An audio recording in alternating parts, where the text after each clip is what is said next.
우리 말씀 읽겠습니다. 오늘 말씀은 요한일서 5장 1에서 4절입니다. 같이 읽겠습니다. 시작. 예수께서 그리스도이심을 믿는 자마다 하나님께로부터 난 자니 또한 낳으신 이를 사랑하는 자마다 그에게서 난 자를 사랑하느니라. 우리가 하나님을 사랑하고 그의 계명들을 지킬 때에 이로써 우리가 하나님의 자녀를 사랑하는 줄을 아느니라.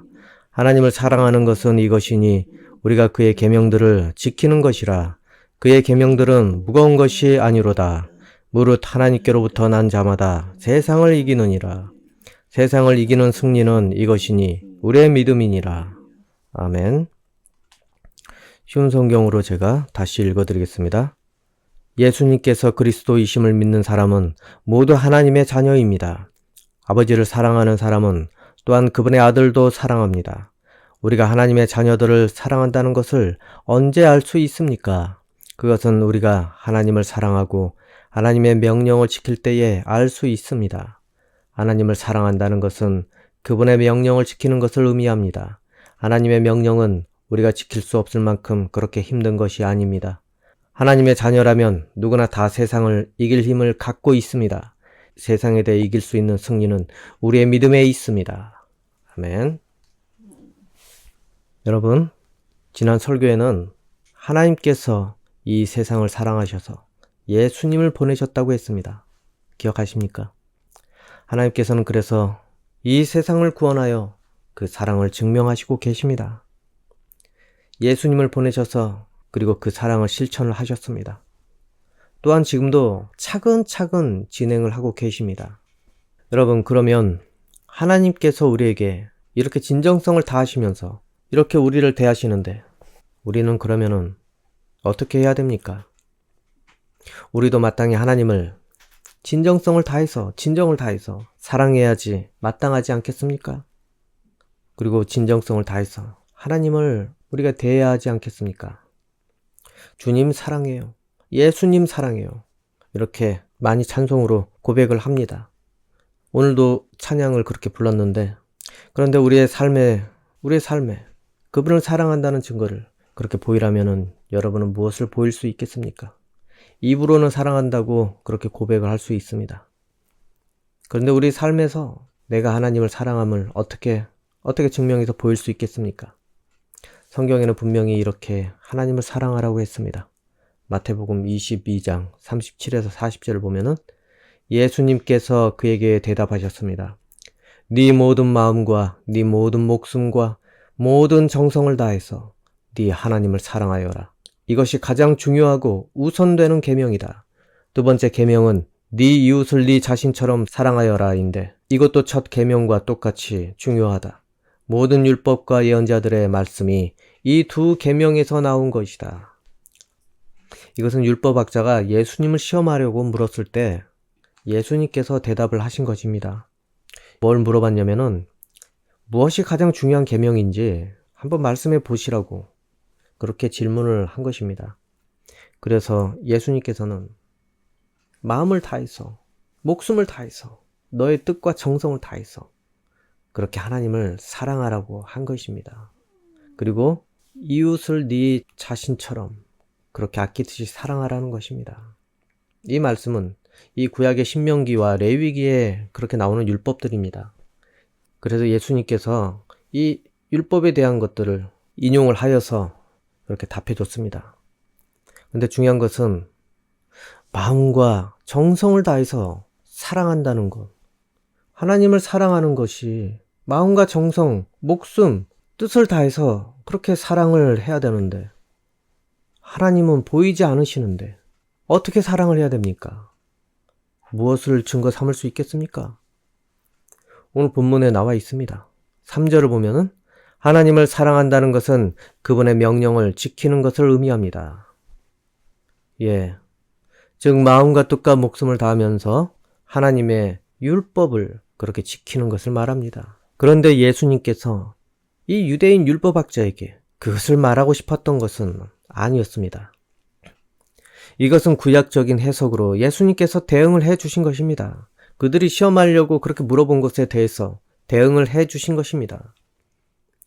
예수님께서 오신 이후부터는 좀 달라졌습니다, 여러분. 왜냐하면은 이 중요한 계명, 이것은 바로 하나님께서 보내신 예수님께서 앞으로 이루실 것이기 때문에 그래서 그렇습니다. 그분께서 대표로 그분의 목숨과 뜻과 마음을 다해서 우리 대신 실행을 하시게 되기 때문에 그래서 그렇습니다. 좀 달라집니다. 즉 예수님께서 율법을 마감을 해버리신다는 것입니다. 예수님께서 완성을 시키시기 때문에 그 율법을, 그 계명을 예수님께서 십자가를 지심으로 드디어 완성을 시키십니다. 그리고 율법을 마감하시고 그 아들을 믿음으로 우리는 의인이라고 칭하게 되게 됩니다. 그래서 하나님을 목숨을 다해서, 뜻을 다해서, 마음을 다해서 그렇게 사랑하는 것은 바로 예수님 때문에, 예수님을 믿음으로 가능하게 된다는 것입니다. 이전 구약에는 하나님을 목숨과 뜻과 마음을 다해서 그렇게 사랑하는 것은 율법을 철저히 지키는 것이었습니다. 목숨 다해서 율법을 지키고 뜻을 다해서 율법을 지키고 그러면 됐습니다. 그런데 여러분, 그것을 하나라도 어기게 되면 죄인이 되는 것입니다. 하나라도, 작은 것 하나라도 어기게 되면 죄인이 되기 때문에 의인이 되기가 어렵습니다. 하나님을 온전히 사랑하기가 어렵습니다. 그래서 어찌해야 됩니까? 속죄제를 드려야 하는 것입니다. 그래서 자기가 가지고 있는 그 짐승들을 가지고 와서 그들을 대신 제물로 그렇게 죗값을 치르는 것입니다. 누구도, 어떤 사람도 온전히 그 율법을 다 지킬 수 없기 때문에 그 짐승을 잡아서 하나님을 사랑함을 보여드리는 것 아니겠습니까? 그런데 그 율법이 그러면 왜 있어야 됩니까? 지키기도 어려운데 바로 죄를 알게 하기 위해서 그렇습니다. 무엇이 죄인지 알게 하기 위해서, 그래서 하나님께 자기가 죄인이라는 것을 그렇게 알게 하기 위해서, 그리고 겸손하게 하나님께 속죄하기 위해서 율법을 하나님께서 주신 것입니다. 그러나 지금은 예수님께서 그 죄의 짐을 모두 우리 대신 짊어지셨습니다. 그렇기 때문에 하나님을 목숨과 뜻과 마음을 다해서 그렇게 사랑한다는 것은 예수님을 믿는 것입니다. 그 믿음으로 우리는 율법을 온전히 다 지킨 것과 같이 의인이라고 여겨지게 되는 것입니다. 바로 예수님의 공로 덕분에 그렇습니다. 갈라디아 2장 16절을 보면은 사람이 의롭게 되는 것은 율법의 행위로 말미암음이 아니요 오직 예수 그리스도를 믿음으로 말미암는 줄을 알므로 우리도 그리스도 예수를 믿나니 이는 우리가 율법의 행위로서가 아니고 그리스도를 믿음으로써 의롭다함을 얻으려 함이라. 율법의 행위로서는 의롭다함을 얻을 육체가 없느니라. 아멘. 그렇기 때문에 우리는 이 은혜를 어찌 다 갚을 수 있겠습니까? 이 율법에는 어마어마한 분량의 그런 항목들이 있습니다. 그것을 어찌 다 우리가 기억하고 지킬 수 있겠습니까? 먼저 알아야 지키지 않겠습니까? 유대인들은 지금도 그 율법을 일일이 낭송하며 보내고 있습니다. 기억을 하고 그러고 살고 있습니다. 일단은 먹는 것부터 문제가 되지 않겠습니까? 돼지고기 못 먹습니다, 여러분. 그 율법에 의해서는 죄가 됩니다. 부정하게 됩니다. 그리고 몸에 여러 가지 그 피부병이라든지 그런 게 생겨도 율법대로 해결을 해야 됩니다. 여러분, 그런데 예수님을 믿음으로 하나님 앞에 나아갈 때 이제는 그러한 것이 부정함이 되지 않습니다. 이제는 예수님 이름 때문에 우리는 깨끗게 되는 존재가 되는 것입니다. 그렇기 때문에 이 예수님의 공로를 우리가 어찌 다 갚을 수 있겠습니까? 우리 목숨을 대신해서, 우리 뜻과 마음을 대신해서 이 모든 것들을 예수님께서 십자가를 통해서 마감을 시키셨는데, 우리가 갚아야 될 그 값을 예수님께서 지불하셨는데 이 예수 그리스도의 공로를 어찌 다 갚을 수 있겠습니까, 여러분? 여러분, 그렇기 때문에 예수님께서 짊어진, 우리 대신 짊어진 이 죄의 짐들에 대해서 우리는 늘 감사해야 됩니다. 그리고 예수님께서 그거에 대해서 어찌 감사해야 되는지 우리에게 가르쳐 주셨습니다. 예수님의 멍에를 지면 된다고 했습니다. 예수님의 멍에는 무겁지 않다고 했습니다. 왜냐하면 예수님께서 도와주시기 때문에. 그래서 그렇습니다. 바로 그 예수님께서 우리에게 부탁하는 멍에는 무엇입니까? 예수님의 새 계명입니다. 요한복음 13장 34에서 35절을 보면은 내가 너희에게 새 계명을 준다. 서로 사랑하여라. 내가 너희를 사랑한 것 같이 너희도 서로 사랑하여라. 너희가 서로 사랑하면 모든 사람이 너희가 내 제자인 줄 알 것이다. 아멘. 여러분, 서로 사랑하라고 했습니다. 이 서로 사랑하라는 것, 아까 무엇이 중요한지 그 계명을 얘기하다가 비슷한 것이 나왔습니다. 이웃을 자신처럼 사랑하라. 이게 첫 번째 계명처럼 중요하다고 했습니다. 첫 번째는 네 생명 다해서, 목숨 다해서, 그리고 마음을 다해서, 뜻을 다해서 하나님을 사랑하라. 그리고 두 번째도 중요하다고 했는데 네 이웃을 사랑하라. 근데 이 이웃을 사랑하라는 것과 약간 비슷하지 않습니까? 새로운 계명이? 아까도 말씀을 드렸지만은 첫 번째 되는 중요한 계명은 예수님께서 이루셨습니다. 그래서 예수님을 믿음으로써 여러분은 율법을 지킨 것과 같은 그런 의인으로서 불림을 받게 된다는 것입니다. 그런데 이 두 번째 중요한 것, 바로 서로 사랑하라는 계명, 그것은 우리가 지키라는 것입니다. 예수님이 해주시는 것이 아니라 우리가 해야 할 몫입니다, 여러분. 율법은 예수님께서 다 담당을 해주셨기 때문에 두 번째는 우리에게 맡겨졌습니다. 우리가 해야 되는 것, 그것입니다. 그래서 서로 사랑하라는 새로운 계명을 그렇게 우리에게 주셔서 우리가 지키도록 지시를 하신 것입니다. 여러분, 이 연말 어려운 이웃을 도우려고 이제는 모금을 할 것입니다. 정말로 좋습니다. 얼마나 아름답습니까? 우리가 누군가를 도울 수 있는 존재가 된다는 것, 정말로 좋은 것입니다. 그런데 여러분, 이웃을 돕는 것, 그것보다 더 어려운 게 형제 자매를 사랑하는 것입니다. 이해하십니까? 형제 자매와 서로 사랑하는 것이, 그게 이웃을 돕는 마음보다 더 어렵다는 것 아니겠습니까? 가정을 예를 들어보면은 형제 자매가 많으면은 집안이 조용할 날이 없습니다. 어렸을 때나 클 때나 마찬가지로 그렇게 매번 충돌이 일어납니다.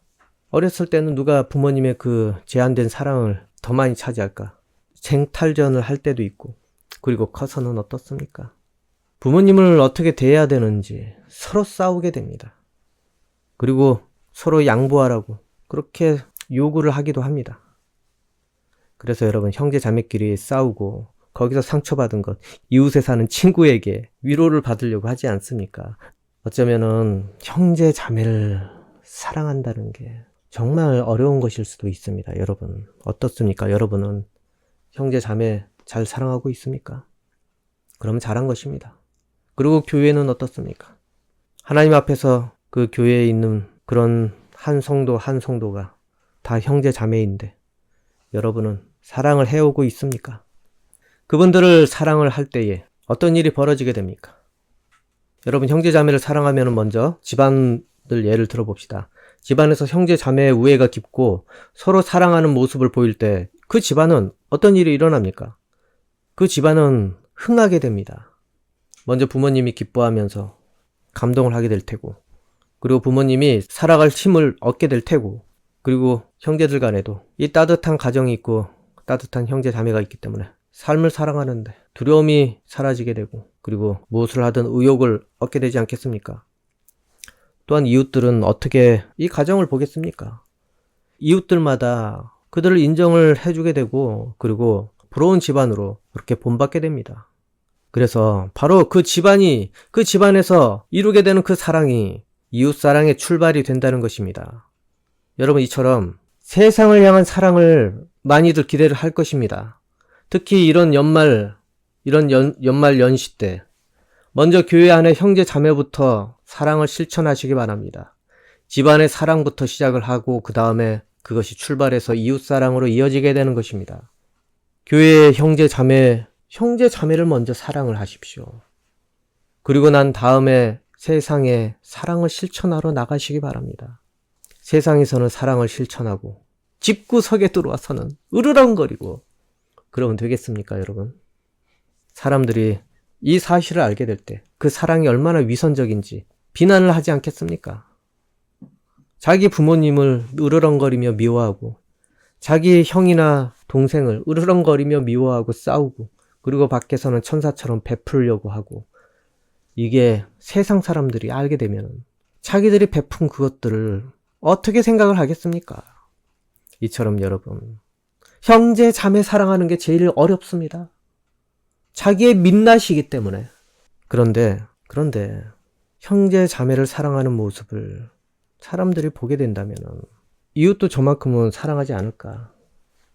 그들의 진정성을 알게 된다는 것 아니겠습니까? 이처럼 여러분, 우리는 하나님 집에서 자녀된 모습으로 이렇게 서로 함께 예배하고 그렇게 교제하고 있습니다. 우리도 마찬가지입니다. 우리가 형제 자매를 서로 사랑을 하면은 세상 사람들이 우리를 볼 때에 어떻게 생각을 합니까? 그 집의 아버지가 대단하다고 그렇게 생각을 하듯이 하나님께 영광이 되게 그렇게 생각을 한다는 것입니다. 그리고 세상 사람들이 우리를 부러워하게 됩니다. 하나님 아버지를 또 높이게 됩니다. 그러면 하나님께서는 우리를 칭찬하시며 우리를 복되게 여기십니다. 그래서 그 서로 사랑하는 교회마다 하나님께서는 복을 선물로 주십니다. 복을 선물로 주시지 않겠습니까? 하나님께서 얼마나 행복하시겠습니까? 그런데 형제 자매를 사랑한다는 것이 십자가를 짊어진 같이 우리 마음속에 너무나 부담이 되지 않겠습니까? 이렇게 어려운 것 같은데 어렵지만은 않다는 것 아니겠습니까? 왜 그러냐면 바로 성령께서 우리에게 오셨기 때문에 그래서 그런 것입니다. 성령께서 우리가 주저하면서 도와줄까 말까 할까 말까 그렇게 갈등하고 있을 때 우리가 마땅히 해야 할 바를 성령께서 가르쳐 주시기 때문에 그래서 그런 것입니다. 행동할 수 있도록 용기를 주신다는 것입니다. 그래서 여러분 형제 자매를 여러분이 사랑하려는 그런 마음은 있지만은 주저하게 될 때 기도하십시오. 올바른 분별력을 주시고 마음을 주실 것입니다. 그리고 결단력을 주시게 됩니다. 또한 형제 자매를 대할 때 참을 힘을 주시게 되고 그리고 자신의 행실을 깨닫게 그렇게 만들어 주십니다. 성령께서 여러분 안에서 일하시기 때문에 여러분을 도와주시기 때문에 여러분에게 동기를 부여하시기 때문에 그래서 그런 것입니다. 요한복음 14장 26절을 보면은 보혜사 곧 아버지께서 내 이름으로 보내실 성령 그가 너희에게 모든 것을 가르치고 내가 너희에게 말한 모든 것을 생각나게 하리라. 성령께서 보혜사로 여러분 안에 있습니다. 여러분 안에 계십니다. 그래서 여러분이 갈등하는 것마다 마음을 주시려고 하십니다. 말씀을 생각나게 하고 예수님께서 뭐라고 말씀하셨는지 그것이 자꾸 생각나게 되고 그리고 용기를 갖게 되고 의지를 갖게 되고 그래서 행동을 하게 만드신다는 것입니다. 내가 고민하면서 몇 날 며칠을 고민하면서 헌신을 해야 되나 말아야 되나 물론 그럴 수도 있습니다. 하지만 최종 결단을 내리고 최종 행동을 하는 것은 바로 성령께서 영향을 주신다는 것입니다. 용기와 마음을 충만하게 주셔서 그렇게 여러분을 움직이게 하신다는 겁니다. 그런데 여러분 수없이 많은 고민하고 헌신을 하려고 마음을 먹은 사람들도 정말 많이 있지만은 교회를 보면 그것이 안 되는 경우가 정말 많다는 것 아니겠습니까? 그리고 또 실행을 하긴 했는데 그 뒤가 문제 아니겠습니까? 억울하고 원망하게 되고 그리고 또한 계속 마음 한구석이 불편하게 되는 경우도 많고 그리고 자신에게 고마워해야 하는 그런 마음이 그게 없다고 생각을 해서 앞으로 안 하겠다고 하는 경우도 생기고 그럴 때라도 성령께서 마음에 찾아오게 됩니다. 인내하고 참고 이해하고 용서하도록. 그래서 여러분의 서운한 마음들을 위로해 주시는 것입니다. 결국에 여러분 예수님을 믿고 예수님을 사랑하면 성령께서 도와주십니다. 그 마음의 멍에가 무겁지 않게 해주십니다. 그리고 낙심했을지라도 감동을 주시고 그리고 어떻게 위로하시는지 아십니까 여러분? 그 고민과 괴로움들, 그 후회들, 그 원망들 복이 되게 변하게 해주십니다. 하나님께서 그 대가를 갚아주시기 때문에 그렇습니다. 잠언 19장 17절을 보면은 가난한 자를 불쌍히 여기는 것은 여호와께 구워드리는 것이니 그의 선행을 그에게 갚아주시리라. 여러분 이것은 듣기 좋은 그냥 말에만 지나지 않습니다. 매번 제 부족한 경험을 이야기를 하는데 하나님께서 저번에도 설교의 말씀을 드렸지만은 하나님께서 헌신의 대가를 갚아주신다는 것 그것입니다. 저는 그것의 경험을 제가 스스로 했기 때문에 교회에 헌신하고 여러분이 혹시라도 내어준 것이 있다면 리스트를 한번 작성을 해보십시오. 물론 뒤에 후회도 했을 테고 원망도 했을 테고 이 일 이후에 곤란함을 당했을지라도 그대로 리스트를 작성을 해보시고 그리고 그 뒤에 그것이 후회되는지 다시 한번 리뷰를 해보십시오. 하나님께서 말로만 이렇게 하지 않으십니다. 하나님께서 진짜로 하십니다, 여러분. 그러니 여러분, 말씀에 서로 사랑하라고, 그리고 사랑 때문에 인내하라고, 참으라고, 이런 것에 대해서 억울해하지 마십시오. 그리고 이렇게 사랑을 실천하는 것에 대해서 너무 부담 갖지 마십시오. 내가 이루는 것이 아니라 결국 아버지께서 여러분을 통해서 이루어 주시기 때문에, 그리고 후회하고 원망을 했을지라도 위로해 주시고 참을 인내를 주시고 그리고 나중에 대가를 지불해 주셔서 하나님께서 정말로 나를 사랑한다는 것도 알게 될 것입니다. 여러분 것을 뺏어서 저 사람만 사랑하는 것이 아니라 여러분도 사랑한다는 것을 알게 만들어 주십니다. 그리고 하나님께서는 그렇게 인내하며 참으며 사랑한 여러분을 어떻게 보시겠습니까? 하나님을 그 정도로 사랑한다는 증거로 삼게 되어버립니다. 예수님을 믿고 예수님 말씀대로 따라 그렇게 하는 행동과 그것 때문에 참는 인내와 결단과 그것 때문에 인자를 베풀었을 때, 그것 때문에 자기의 양선을 베풀었을 때 하나님께서는 그것을 하나님을 사랑한다로 이해하게 됩니다. 그것이 바로 하나님을 사랑하는 증거가 되기 때문에 예수님께서 주신 명령을 그대로 했기 때문에 그러니 여러분 누가 당신은 하나님을 사랑하십니까? 그러면은 증거를 한번 대보십시오. 그렇게 물어본다면은 첫 번째, 나는 예수님을 믿습니다. 그래서 하나님을 사랑합니다. 그리고 두 번째는 하나님의 자녀된 자들을 예수님 안에서 사랑을 합니다. 이렇게 하나님을 나는 사랑하고 있습니다. 이것이 나와야 되는 것 아니겠습니까? 요한 1서 4장 20에서 21절을 보면은 어떤 사람이 나는 하나님을 사랑해요 라고 말하면서 그의 형제를 미워하면 그는 거짓말쟁이입니다. 이는 눈에 보이는 자기 형제도 사랑하지 못하면서 보이지 않는 하나님을 사랑할 수는 없기 때문입니다. 그러므로 하나님께서는 누구든지 하나님을 사랑하는 사람은 자기 형제들도 사랑해야 한다고 우리에게 명령하셨습니다. 그러면 여러분, 이렇게 하나님을 사랑하기 때문에 그 증거로 형제 자매를 서로 사랑을 하는데, 근데 중요한 거는 형제 자매를 사랑하는 증거는 무엇입니까? 그 증거가 뭡니까? 내가 당신을 사랑한다는 증거를 대보라고 하면은 어찌 말하겠습니까? 희생하는 것을 말합니까? 자선을 베푸는 것을 말합니까? 유익을 준 것에 대해서 그래서 기쁘게 해주면은 그러면 그것이 사랑하는 것이 됩니까? 이 질문을 하면은 아니라는 것 아실 것입니다. 여러분, 그러면은 돈이 있어야 가능하지 않습니까? 몸이 건강해야 되지 않습니까? 그리고 능력이 많은 사람이 좀 더 유리하지 않습니까? 그러면 그렇지 못한 사람은 어떻습니까? 그렇지 못한 사람은 사랑하기 너무 어려운데 그렇지 않습니까? 자선을 베풀려고 하는데 자기가 도움받아야 할 사람이라면은 어찌합니까? 하나님을 사랑하지 않는 자가 되는 것 아니겠습니까? 그러면 돈을 주고 유익을 주고 신경을 써주는 것, 이것은 단지 수단이라는 것입니다. 사랑을 표현하는 수단의 일부입니다, 여러분. 바로 기억을 하십시오. 이걸 한다고 해서 꼭 사랑을 하고 있다는 그것이 되는 것이 아닐 수 있다는 것입니다.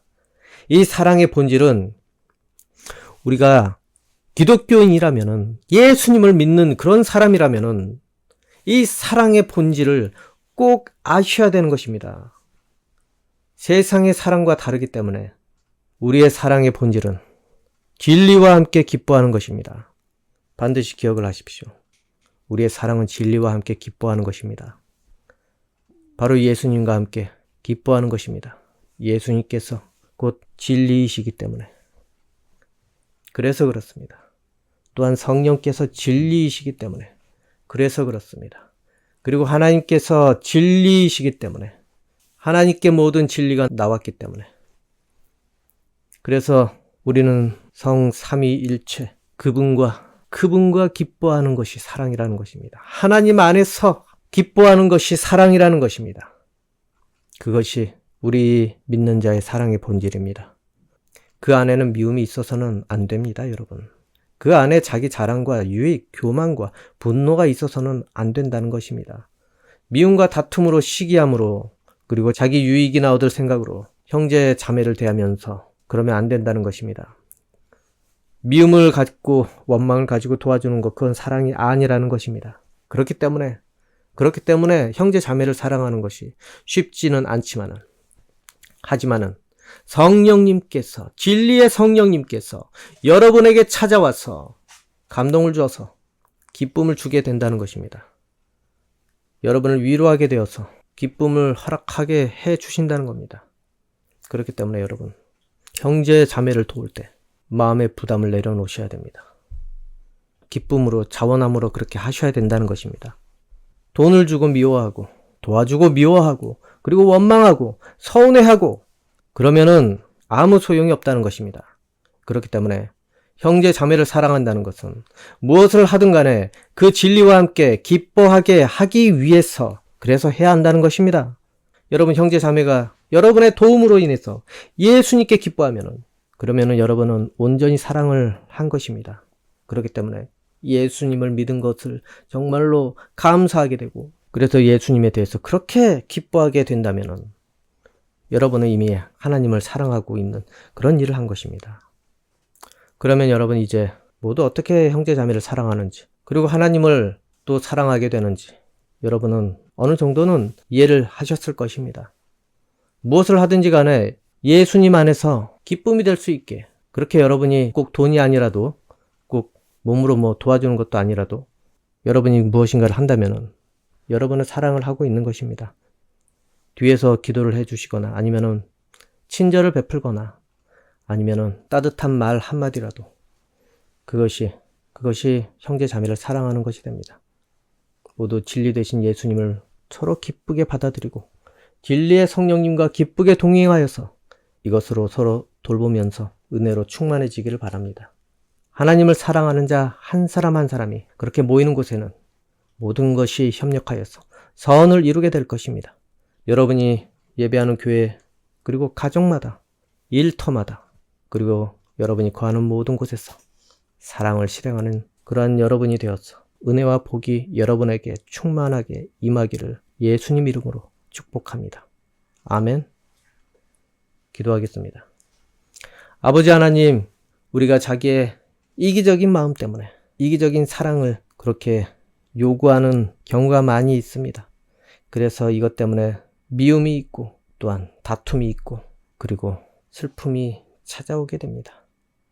아버지, 우리에게 믿음을 더하여 주셔서 예수님의 그 사랑에 감사하고 우리가 그 말씀을 따라서 그렇게 예수님께서 말씀하신 대로 서로 사랑함에 힘쓸 수 있기 원합니다. 그래서 하나님께서 우리가 하는 모든 것에 기뻐하고 또한 그것에 복을 허락하시는 그런 존재들이 되기를 원합니다. 아버지 하나님, 마음이 어려운 사람에게 주님 위로를 하여 주시고 그리고 베풀 수 있는 마음을 주셔서 하나님께 사랑하는 것 인정받을 수 있기 원합니다. 그리고 무엇을 하든지 간에 진리와 함께 기뻐하며 그렇게 베풀고 돕고 또한 친절하게 대하는 그런 존재들이 되기를 원합니다. 아버지, 우리 마음을 변화시켜 주시옵고 예수님의 말씀을 실천할 수 있는 그런 마음을 허락하여 주시옵소서. 그리하여서 우리가 하나님께서 은혜로 충만하게 하는 그런 각 인생들 되고 각 가정들 되고 또 교회 되기 원합니다. 예수님 이름으로 기도합니다. 아멘.